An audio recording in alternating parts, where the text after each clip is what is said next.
Well, authorities in Thailand have revived a harsh law criticising the monarchy ahead of the planned rally today by students leading pro-democracy protests. For months, demonstrators have been pushing demands for the resignation of the Prime Minister and his government and for changes to the monarchy. Police have now summoned several activists to face charges under the lèse-majesté law.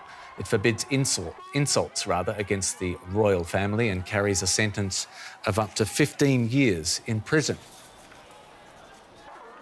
Well, to go a bit deeper on the protest and Thailand's future under the monarchy, I'm joined from Bangkok by political analyst Thitinan Pongsudhirak. Good to have you with us. Authorities have stepped up their threats against protesters, but it doesn't seem that intimidation is having much effect. What's driving the protesters' anger here? Well, there are many factors driving the protests.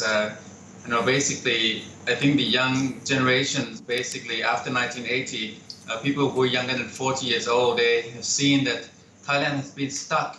Thailand has been going in circles of military coups, constitutions, elections, crises, and they see no future ahead. So they're reclaiming that future by taking to the streets. Before they were on campuses, but now they're in the streets. And I think the final catalyst was the party, the Future Forward Party, that they saw as their voice in Parliament was dissolved in February. So since then, we've seen flash mobs, now street demonstrations, and they seem to have traction for the longer term.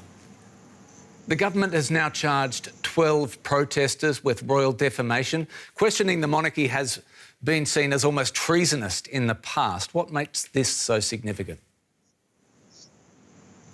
The reintroduction of lèse-majesté law, this has been done away with for like 2 years, but now it's back. It suggests that there's an intensification of using legal instruments to suppress the student-led protest movement by the government.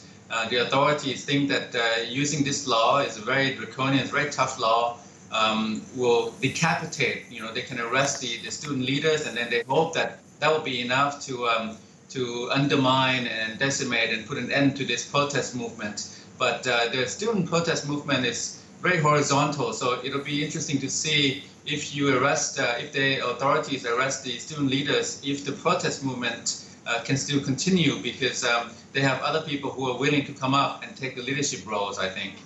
Thitinan, we've seen varying estimates, but as you understand it, how big is the fortune of the king?